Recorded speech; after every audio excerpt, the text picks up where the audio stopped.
अब से एक हफ्ते पहले जब से अमेरिकी राष्ट्रपति जो बाइडेन ने कोरोना की उत्पत्ति यानी कोरोना कहां से आया है इस पर एक जांच टीम बिठाई है और उन्हें 90 दिनों का समय दिया है कि मुझे रिपोर्ट दीजिए, तभी से जो तनाव है दक्षिण चीन सागर में खास करके वो दिन प्रतिदिन बढ़ता ही जा रहा है। ये कोई नई बात नहीं है, ये बात एक हफ्ते पहले ही कह दी गई थी कि अब चीन अपने पड़ोसियों को तंग करना शुरू कर देगा, क्योंकि वो चाहता है कि दुनिया का ध्यान इस कोरोना रिपोर्ट से हट जाए और चीन बिल्कुल वैसा ही कर रहा है। चीन ने अपने पड़ोसियों में जो सबसे कमजोर निशाने पर है सबसे पहले उन्हें चुनना शुरू कर दिया है। हाल ही में उसने पहले ताइवान के अंदर अपनी वायुसेना घुसाई, फिर मलेशिया के अंदर अपने 16 एयरफोर्स प्लेन घुसाए, लेकिन उसके जवाब में अमेरिका को भी कुछ करना था, क्योंकि जो चीन के पड़ोसी देश हैं इनकी सेफ्टी और सिक्योरिटी भी अमेरिका इंश्योर करना चाहता है ताकि ये डर कर चीन के पक्ष में ना चले जाएं। तो इसीलिए अमेरिका ने पिछले 2 दिनों में अपने जो स्पाई प्लेन है, अपने एयरफोर्स के जो प्लेन हैं उन्हें चीन के अंदर घुसाना शुरू कर दिया है। और कल तो अमेरिका ने हद ही कर दी। अमेरिका ने चीन का जो डिफेंस जोन था वहां पर अपने स्पाई प्लेन को घुसा दिया था, जिससे कि चीन पूरी तरीके से बिलबिला उठा है। ऐसे में तनाव अपने चरम पर है। लेकिन आज कुछ ऐसा हुआ जिससे दक्षिण चीन सागर का जो विवाद है वो अपने चरम पर पहुंच चुका है और जो आग है वो और ज्यादा भड़क चुकी है। दरअसल ब्रिटेन भी अब मैदान में कूद चुका है। ब्रिटेन ने दक्षिण चीन सागर में अपना सबसे बड़ा, सबसे आधुनिक और सबसे ताकतवर जंगी बेड़ा भेज दिया है। जी हाँ, HMS queen Elizabeth aircraft carrier को भेज दिया गया है दक्षिण चीन सागर में। और हाँ, ये सिर्फ घूम के वापस नहीं आएगा, वहां पर ये एक प्रॉपर मिलिट्री ड्रिल कंडक्ट करेगा, एक वहां पर युद्ध अभ्यास भी अंजाम देगा।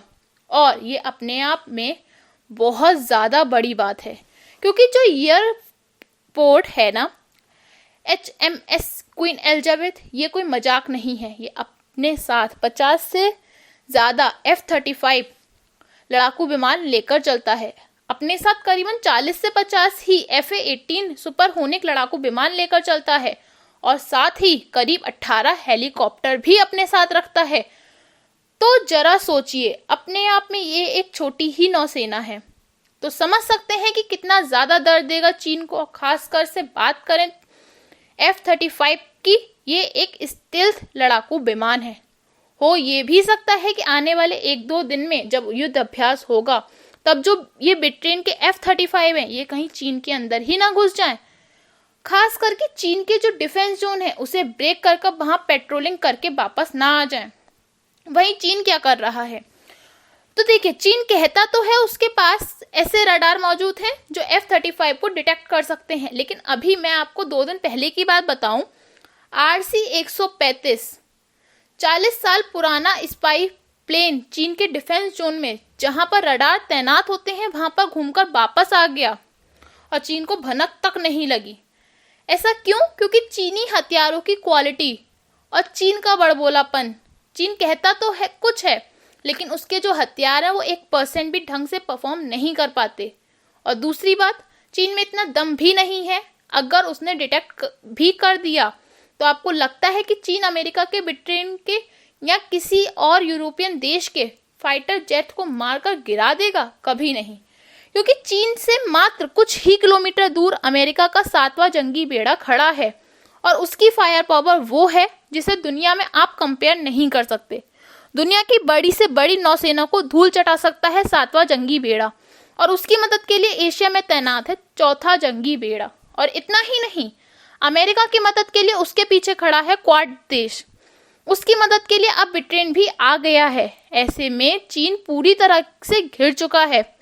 चीन की समझ में ये नहीं आ रहा है, ना चीन के कमांडो की समझ में ये आ रहा है कि वो क्या करें।